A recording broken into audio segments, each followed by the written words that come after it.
Medal of Honor marks EA's return to the series for the first time since 2007's Medal of Honor Airborne, and it's the first time the series has left World War II.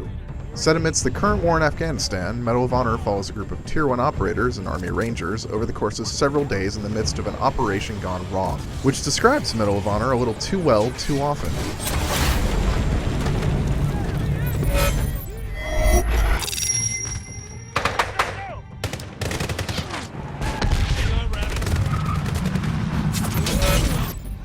At times, Medal of Honor is downright pretty. While scenes at night are underwhelming, daylight missions in the Shyakop Mountains feature some really excellent lighting and great texture work. It's just too bad the frame rate can't seem to keep up with what Danger Close put in the game. There's frequent slowdown and tearing whenever anything particularly interesting is on screen, and often even when there isn't.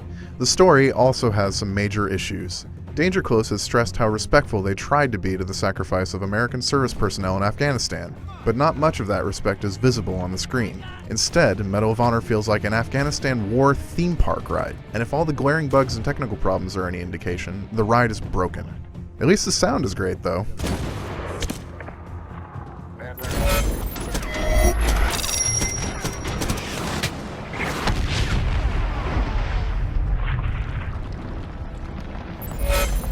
Medal of Honor is actually two games. The single player, developed by Danger Close, uses Unreal Engine 3 for a shooter that feels routine. Levels play out like shooting galleries without many targets.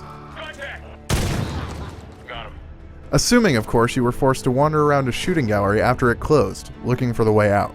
The game generally does a poor job of directing you where you need to go, which is surprising how funneled the experience is otherwise. Dominated by scripted sequences and shooting enemies that pretty much always come from that way, Medal of Honor's gameplay often grows tedious.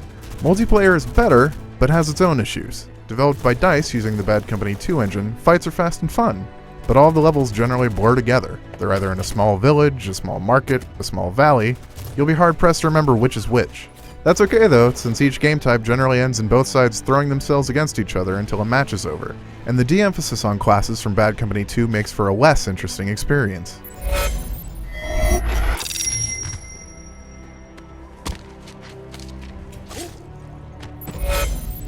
Medal of Honor suffers from a terminal case of inability to make a decision. It's like the developers couldn't decide what tone they wanted to maintain or what kind of shooter they wanted to be and failed to find an identity in the process. The fundamentals of Medal of Honor are there, but a boring campaign filled with stability issues, performance problems, and multiplayer that isn't quite enough to remain fun long-term make Medal of Honor disappointing. For more on Medal of Honor, check out IGN.com.